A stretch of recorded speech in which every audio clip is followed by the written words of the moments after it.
தாவேக்காவை சார்ந்த சகோதரர்கள், திராவிடர் கழக கூட்டத்தில நாங்க பேசிட்டு இருக்கப்ப, சைட்ல டிவிகேன்னு கத்திட்டு போறீங்க. புதுச்சேரியில நடந்துச்சு, நேத்து நடந்துச்சு. இதுக்கு ரிசல்ட்டுக்கு முன்னாடி எலக்ஷன்ல நீங்க நிக்கிறதுக்கு முன்னாடியே நடந்துச்சு. உங்க கொள்கை தலைவர் பெரியார் தானே! தந்தை பெரியார் தானே!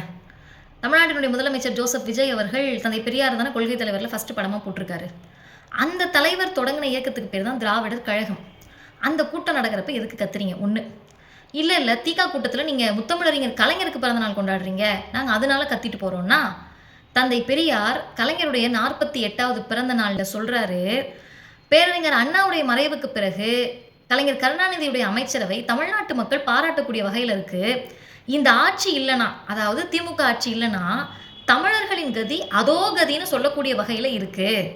அப்ப யார் உங்க கொள்கை தலைவரோ அந்த தந்தை பெரியார் பாராட்டி மெச்சியவர் முத்தமிழறிஞர் டாக்டர் கலைஞர். அவருடைய பிறந்தநாள் கூட்டம் நடக்கிறப்ப நீங்க டிவிகேன்னு கத்திட்டு போறது எப்படி தெரியுமா இருக்கு?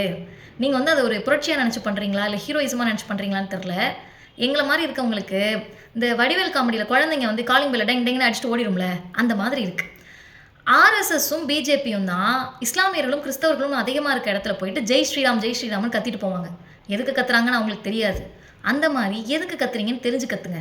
இல்லைன்னா அந்த டிவிகேன்றத ஜெய் ஸ்ரீராம்னு எடுத்துக்கிட்டாங்கன்னா என்ன பண்ணுவீங்க? ஆர்எஸ்எஸ்னுடைய கலாச்சாரத்தை, ஆர்எஸ்எஸ்னுடைய பண்பாட்டை டிவிகேன்ற முகத்தில் நீங்கள் கொண்டு வந்தாலும் தமிழ்நாடு கேள்வி கேட்கும். எதுக்குப்பா சம்மந்தம் இல்லாமல் கத்திட்டு போறீங்கன்னு சாமானிய மக்கள் கேட்பாங்க. இதெல்லாம் வச்சு முடக்கிடலாம்னு நினச்சிங்கன்னா அவ்வளோதான் இருக்கீங்க. கொஞ்சம் யோசிங்க, கொஞ்சம் போய் வாசிங்க.